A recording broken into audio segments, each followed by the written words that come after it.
Good morning, everyone, and welcome to Downtown Harbor Church. Whether you're here in the Museum of Discovery and Science or you're watching online, my name's Adam. I'm the executive pastor here at DHC, and I'm thrilled that you are here to join us and be a part of what's going on here today as we have I think today is going to be a powerful time of interaction together as we talk about this idea of living to serve. And you may have even seen our volunteers today all with these teal shirts on that say live to serve. And so today I just want to kind of prep you for this. Today is going to be a little bit of a different message and conversation that we're going to have together. So a lot of times here at DHC, you will get an opportunity to hear a deep dive into the Holy Scriptures, the Bible. John will kind of give what I would call a life truth or going into something that we really need to hear specifically from the Scripture. And we're going to do some of that today to talk about the importance of what this looks like. But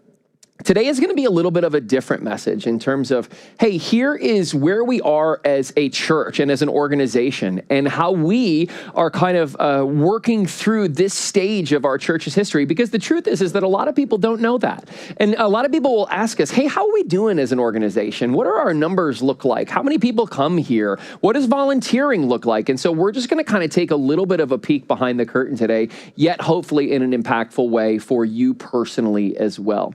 And so without further ado, I know a lot of you are probably sitting here and coming in and thinking, here we go, right?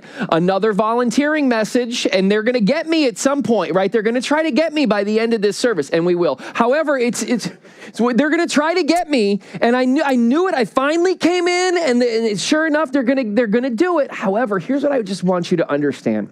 If you've been around Downtown Harbor Church for any length of time, or maybe it's your first time here, this is not all about us. We exist to help spread the love and message of Jesus in this city, 100%. However, we have to just kind of, because we're a part of this organization, and this is what we get a chance to do, sometimes we have to step back and take a look at what we do as an organization and how that matters to individuals in their lives. And so volunteering and serving is one of those core principles of Downtown Harbor Church. So you're going to hear this again, at least as long as I am a part of this organization. You're going to hear this over and over again because it's important to be reminded of what we do consistently together. And this is really taken from the life of Jesus. Everything that we do here at DHC points back to the life of Jesus and how he lived and how he instructed us not only to have faith in him and we would be made right with God the Father. However, he instructed us to do that. And then we took a look at how he lived and told us to live in the same way. In the book of Mark, chapter 10, verse 45, it says this, and I think this sets a baseline for what we're going to talk about today. It said this, "For even the Son of Man, Jesus, did not come to be served, but to serve." This is so important because Jesus could have come to this earth and set up an earthly throne and been a king, but he didn't.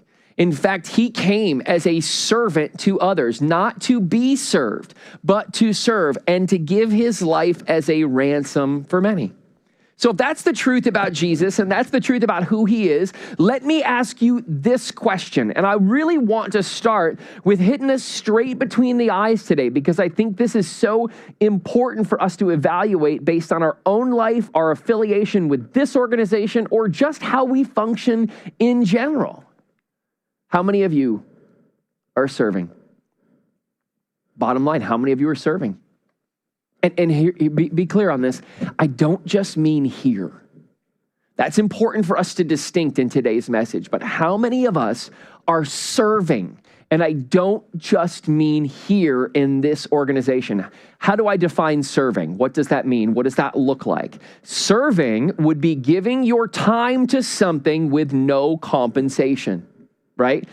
No compensation, because a lot of times we get involved in things and we get really involved and we get kind of knee deep and we're like, wow, I could really be an employee. I could be a staff member. And yet how could we then look at what we do in life? Because all of us might be passionate about this cause over here, or maybe it's a different cause between some of us, but how would we then give our time to this to serve with no compensation?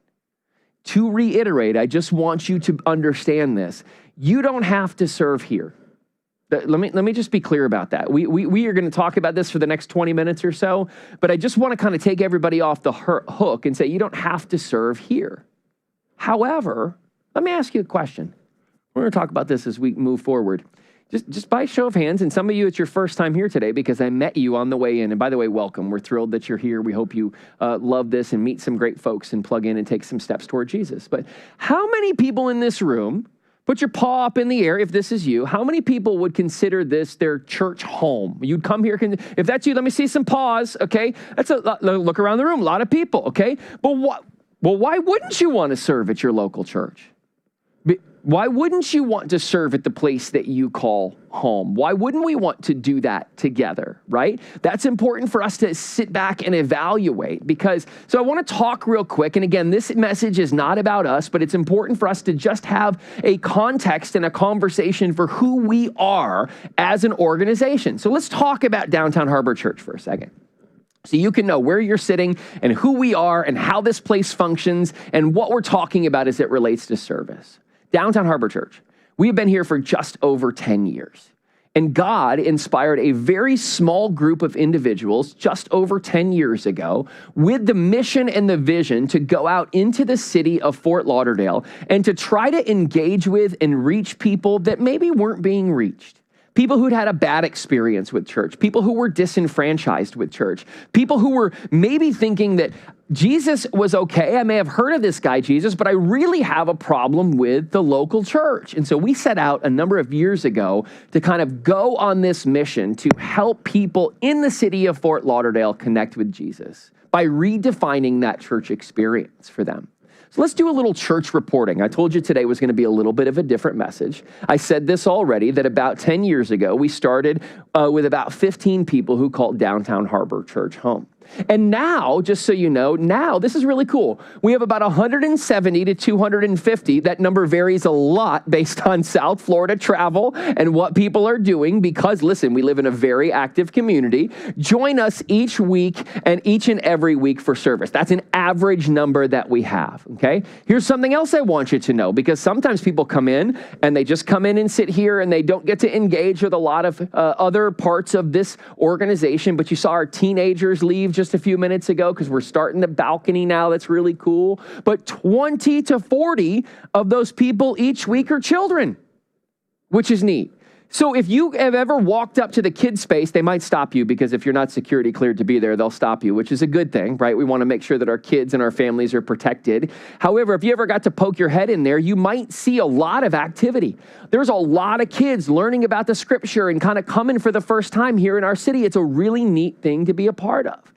And additionally, as we've kind of looked at our roles at Downtown Harbor Church, meaning not our roles of what we do, but kind of like our who would call us home, right? I just surveyed you and I just asked you to put that paw up in the air. Just want you to know that we have about 400 people who would call us home, which is really neat. And if you know anything about DHC, we don't say this number proudly because if we were all about numbers, we would have stopped year one. Bottom line. This church was very difficult in terms of getting it going and how do you keep momentum and what does that look like and where's the energy? We dealt with that for years. It was tension filled. But now we're in this place that is a really neat time in our church's history. And we're growing, which is really neat. There are new people that we meet every single day, men, women coming in here, families trying to figure out what it looks like to have a relationship with Jesus. And it's exciting, and it's an exciting time to be a part of DHC. So as I kind of just give you, remember I told you this message was going to be a little bit different. As I give you kind of that history and that lay of the land for where we're at, I just want you to know something else. And this is really important for us to understand.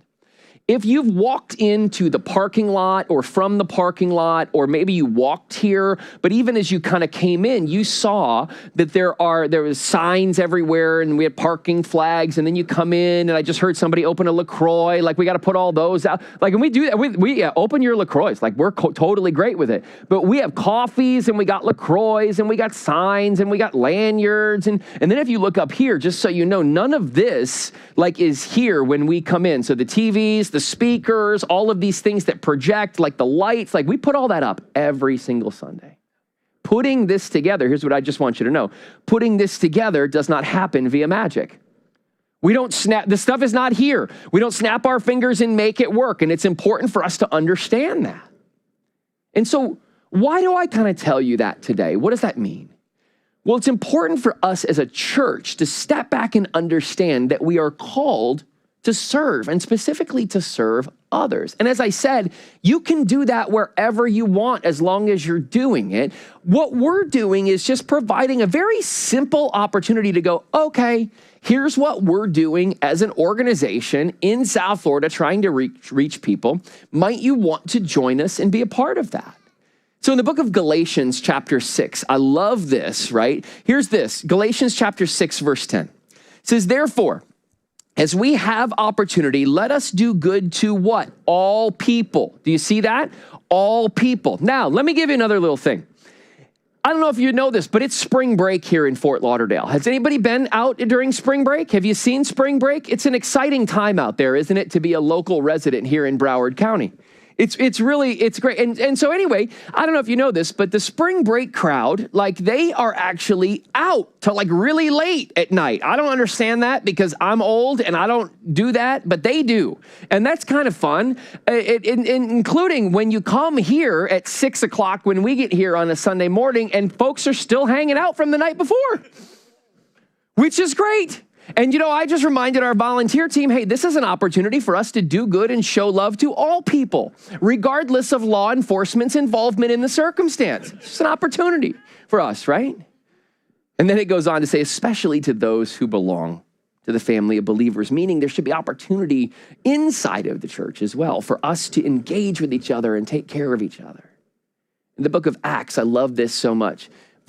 Chapter 20, verse 35, it says, in all things I have shown, this is Paul talking, in all things I have shown you that by working hard in this way, we must help the weak and remember the words of the Lord Jesus, how he himself said, this is so key, how he himself said, it is more blessed to give than to receive.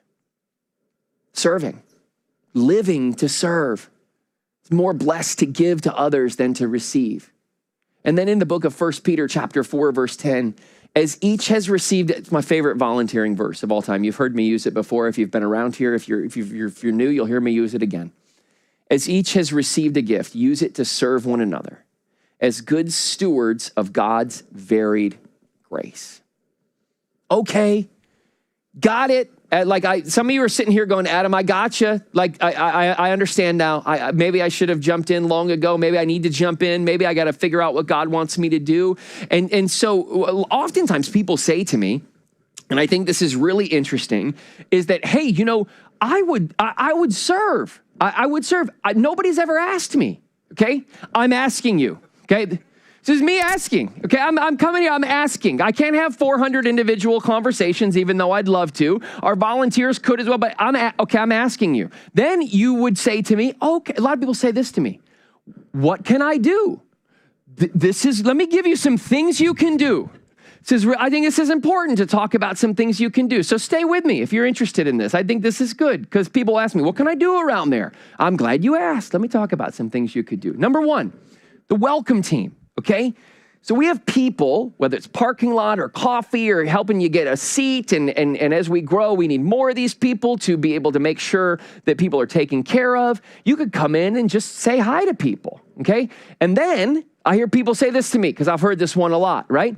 I don't want to just stand and say hi to people. Okay, I'm with you. I don't really, want to do that either. However, this is bigger than this, and let me explain this. So one day, are you familiar with John? Is anybody John's our lead guy, great, nice man, okay? And one day, John was on the welcome team. Now, because I was preaching and John wasn't, now, let me just explain something to you. John shouldn't be on the welcome team. He's not, it's just not a good fit for him, but we put him there sometimes just to ensure that he has something to do when he's not here. Okay, great. So one time, John was on the welcome team, and this is about 5 years ago, and a gentleman came in, and John said, hi, okay? It was all in, and the gentleman led with, and I'll never forget this day, and he said, hi, I've lost everything this week. I've lost my job. I'm an addict. My wife has thrown me out. I've lost her and my children as well. Now I'm standing next to John, and John is the recipient of that conversation. And John goes, well, you're here. And I said, we got to get this man off the welcome team fast, okay? Quick. However, being a welcome team member and doing that is not just about saying hi to people. Folks are dealing with stuff in their lives that you don't know about consistently. And wouldn't it be interesting, or wouldn't it be nice, or wouldn't it be awesome, or wouldn't it be divine intervention if maybe one day when someone was going through something that they didn't have anyone else to turn to, and they wandered in here, that you were there and maybe meant to be. We're just trying to provide an opportunity for that to happen because we don't know who's coming in. And we're thrilled that they would walk in here and maybe take a step toward God. And that's something you might be able to do. What about the load-in team?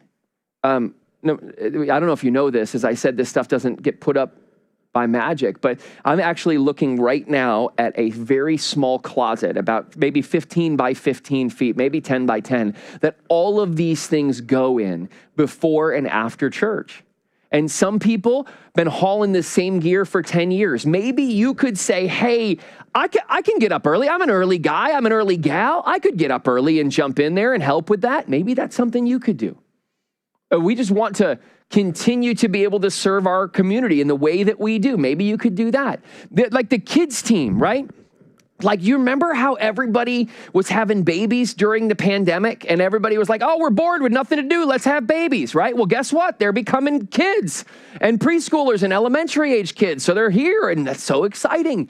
But folks, we want people to invest in them. We just believe something around here. We believe the best thing that we can give kids and teenagers are adults in their lives, hopefully saying the same things that their parents are saying. We just do. I know there's going to come a point in time where my child's not going to want to talk to me about an issue that they're having. And parents, that's reality. If we think that that's not happening, we're burying our head in the sand. So what do we want? We want people in their lives who would be committed to the Lord, committed to this community, helping to guide them in a proper and right way. We just want adults, hopefully in their lives, saying the same things that their parents are saying. And then lastly, breaking here this morning, community outreach. I just want you to know about this, is that we are relaunching Serve Local here this year at Downtown Harbor Church. Let me tell you what Serve Local is. And here I want you to zone in with me. Serve Local was an initiative that we did for a while, and then it kind of faded out. By the way, as things do in organizations, but this is important and we want it back, specifically as it relates to service and volunteering.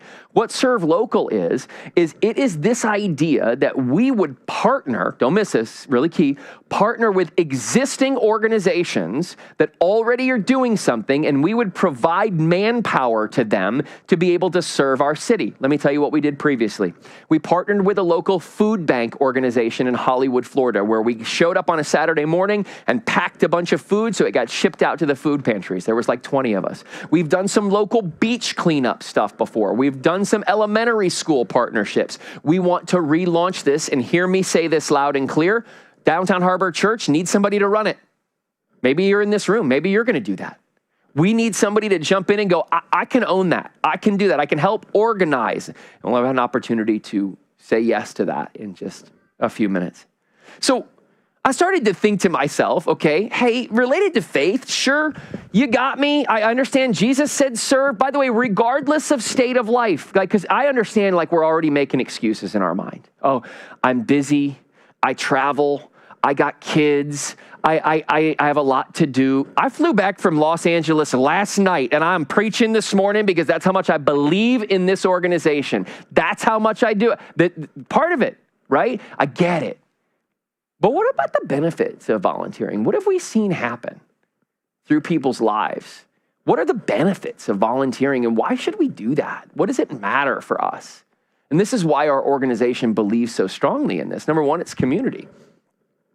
You want to get connected here, and there's some new groups popping up that we're excited about, and there's some new things happening which are really cool, and there'll be more on that coming, which is really neat. But if you want to engage and you're like, I would love to plug in, community is a great way to do that, and we commune through volunteering.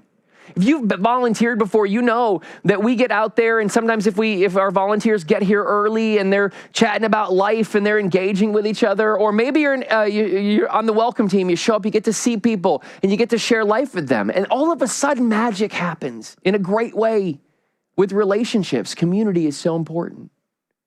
And then number two, here's what it does. It gets you off the bench. It gets you off the bench. Let me be clear. I've been a part of this organization in churches for a long time. A lot of you are on the bench.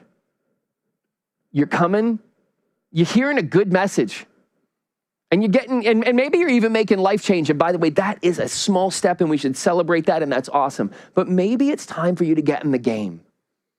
Maybe it's time for you to take that step off the bench and go, you know what? I need to get in the game. Somebody, after first service, I was down in the lobby, standing next to the elevator, and she said to me, she goes, last week I was literally going to just scan that QR code and say yes to volunteering, but I talked myself out of it, and I said, I'm too busy, I can't do it. And she goes, and then you gave that message today. She goes, I needed to get off the bench, and I'm going to do it. Finally, I need to do it. And then lastly, maybe it's life change that you'll experience. Let me tell you a quick story, which I think is really impactful. So we have some volunteers that have gone here for a long period of time. And they started serving and sure enough got more involved in the organization. And then they kind of started to chat a little bit. And we noticed there was a little bit of a connection between them. And I said to John, I go, uh-oh. If they start dating and this doesn't work out, we're going to be in trouble from the volunteer team. Thank goodness they got married. This is Mikey and Allie, which is really cool. So that's a cool story, yeah. I'm not saying you're going to get married if that's what you're looking for. Maybe. I mean, literally, the Lord could do that. But I'm not promising. You know what I mean? Oh, gosh, people hold me. I married a volunteer, too. So I'm just saying, but I don't know if that's for everybody. Mark chapter 10, verse 45, or even the Son of Man did not come to be served, but to serve, to give his life as a ransom for many. And by the way, it doesn't need to be every week or even every other week. We'll take you once a month. If you want to dip one big toe in the pool, we're great. You want to do it every other month, we'll make it work. Because we know how God can work through your life when it happens. And so at DHC, every single week, we put this next word on the screen because we want you to hear a message and then put it into practice in your life. Hearing something like this and then putting it into practice, doing something with what you've heard. So the question is this: what's the practical? So before we even get into the practical today, I've made this easy for you because that's just what I do. If you look on the aisles here, there are people, and you can start this process, volunteers. First of all, the volunteers, give them a quick round of applause with their shirts on. You love them? Yep. We doubled their pay to do this today, which was exciting. And so they are going to be handing out to you these volunteering cards.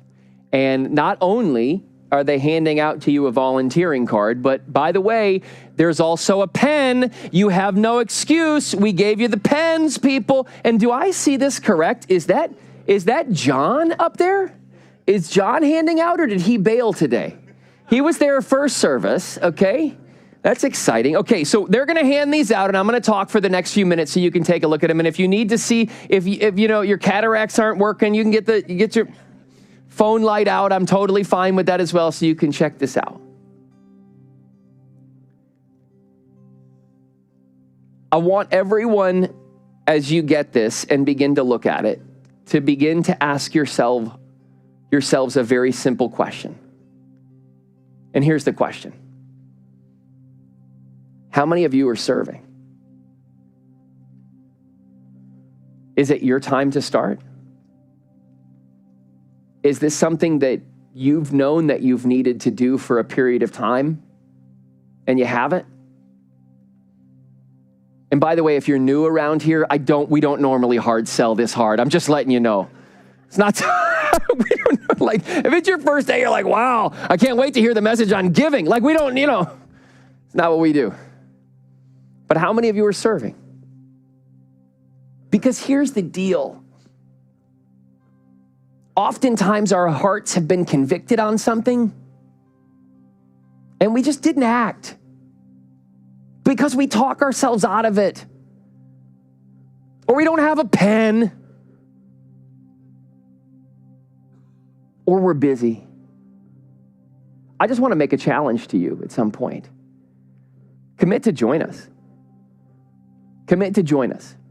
Now, there are many other things that we could do, and we can talk about ideas all day. We just put some things on that card that we're already doing. All those things do exist, and they are true. But here's what I know. I know that when you commit to sign up to do something that God is a part of, that life change happens. And I know that when you say yes to following after Jesus in a unique way, that your life could look significantly different than it does today in a couple years or a couple months just because you said yes. How do I know? And by the way, I'm just one of those guys who doesn't ask people to do things that I didn't do myself.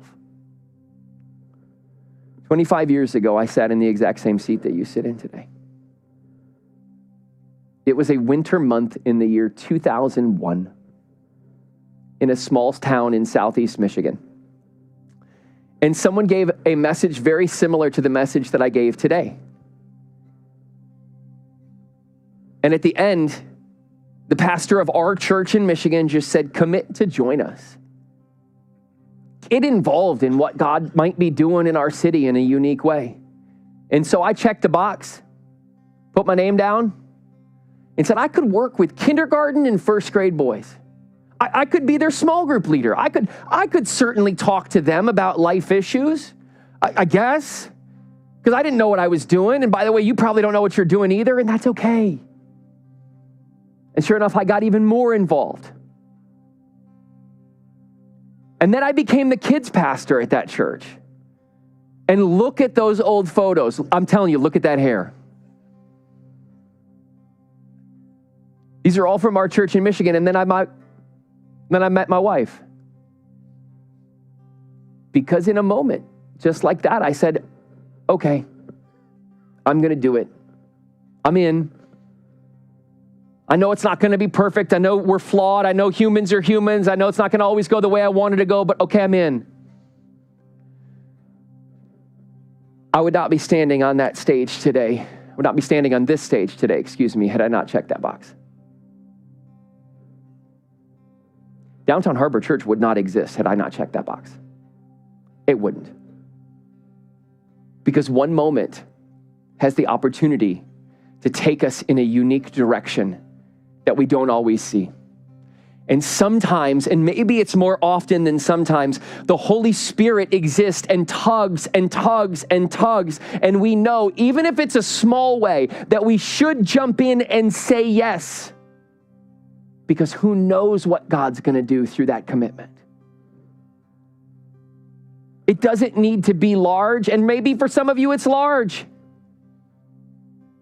But what would he do through this church if we just rallied around laying our lives down to serve? Following after Jesus at the end of the day is consistently about serving others. You know this if you're married, number one, because you constantly lay your life down over and over again for someone else. And it's difficult and it's exhausting, but at the end of the day, you know what it is? Worth it. The same is true for service. You think it's easy to come in here at 6 a.m. on Sundays? No. But by noon every single time, there's no place I'd rather be. There's no place I'd rather be than here with you. So for many of you, it's time. It's time. I believe God will work through whatever you're feeling right now as you engage and dive in a way that only he can lead you to do. So what are you going to do with those things? Well, I'm going to pray. And then the team's going to come up here and lead us in a closing song. You're actually going to stay seated for it so you can reflect. And then I'll come up and close the service. And on the way out, there are bowls up here that you can drop them in should you be interested in joining us on this journey. And there's a bowl at the back of the theater as well. Like, I think like some people were like, oh, like I'm going to exit the back of the theater. Like they won't put one there. We got one there too. And watch what God does through this journey and this story, because I know it's going to be impactful in so many lives.